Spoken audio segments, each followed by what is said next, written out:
So you're very welcome back to Unstable TV. If this is your first time on the channel, do not forget to like, subscribe, comment, share, hit the bell, and if you're a returning viewer, thank you. So we're back with Mr. Ratan Tata himself. Shout out to you guys for coming in and all our Indian friends and family coming across board to let us know just about the Ratan Tata history and giving us that insight. But before we get into that, what are we reacting on today, Danielle? So today, James, we have been sent Success is the Best Way of Revenge, Ratan Tata. So let's watch this together. Let's go. The story of Ratan Tata's biggest revenge on Ford. In 1991, Ratan Tata became the chairman of the Tata Group. Tata Motors were India's largest truck maker in India. In 1998, Ratan Tata decided to focus on building modern passenger cars. At the end of the year 1998, Tata Motors launched Tata Indica. Tata Indica was the first modern car ever to be designed by an Indian company. It was Ratan Tata's dream project. He worked day and night to make his dream come true. But when the car was launched in the market, it was not what he had expected. The car's sale rate was so poor that the Tata Group decided to sell its car business. In 1999, Ford was interested in buying Tata's car business. They invited the Tata Group to their head office in Detroit. Ratan Tata and his team flew all the way to Detroit. The Tata and Ford officials were in a meeting for 3 hours. But Ratan Tata was humiliated in front of his team by the Ford chairman Bill Ford. Nice. Bill Ford told Ratan Tata, "You do not know anything. Why did you start the passenger car division at all? That's a bit unfair. We are doing you a big favor by buying your car division." Ratan Tata just couldn't stay still after being humiliated like that. The same night he decided not to sell their car business. He flew back to Mumbai, India with his team the same night. He turned all his focus to Tata Motors. With time, Tata Motors became a successful car company all over the world.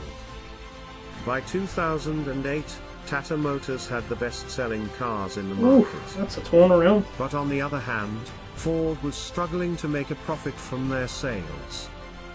In 2008, Ratan Tata offered to buy the Jaguar and Land Rover series cars from Ford. Those were Ford's worst-selling cars back then. And Ford was facing a huge loss because of those two cars. This time Bill Ford came with his team all the way to Mumbai, India.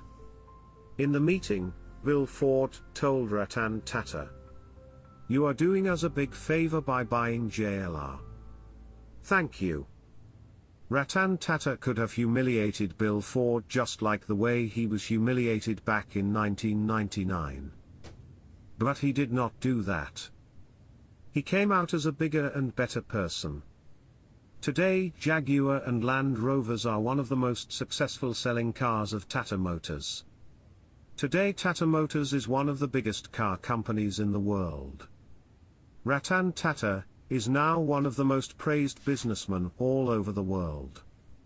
Not only for the huge empire that he has built, but also for his kind and humble nature. The Tata Group donates 66% of its profit to charities. Ratan Tata's story with Ford teaches us one important thing. Success is the best way of revenge. Always choose succession. Ford, you messed up.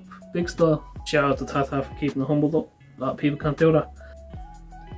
First off, a very big shout out to the original content creator. Do make sure you check them out. Give them a like, subscribe and share, and all of that good YouTube stuff. So, what did you think of that, Danielle? I like the way he didn't humiliate them back or be any type of way with them back after they were so mean to him how many years prior to that. He was just like, I can take these cars and I can make them better, and that's what he did. And he said thank you for the opportunity, and he bought the cars, and that was it. There was no backhandedness. There was no, I'm only calling you over here to tell you to go home again. There was nothing like that. It was just business, and that was it. What did you think? I think it's a brilliant story, to be honest. I think Ford made a big mistake at the time. I feel they could have been much bigger than what they are today had they took Tata on board. But that's what happens. Never think you're too big to negotiate, because there's always something behind that if no one's saying anything, that they have something else planned for you. Shout out to you guys for coming through on the Tata videos and telling us about this. And as usual, we see Tata's brilliance here, like his charitable donations as well. He could be much richer than he is, but he chooses to help the people instead. If that's not a businessman to be proud of, I don't know which one is. And imagine if Ford had bought the Tata group, or the Tata car part of the group, he mightn't be anywhere that he is today. Yep. That experience could have perfectly humbled him to always remind himself you're never too big to give back or help. Absolutely. So there's been our 2 cents, and we'll chop ourselves out of this.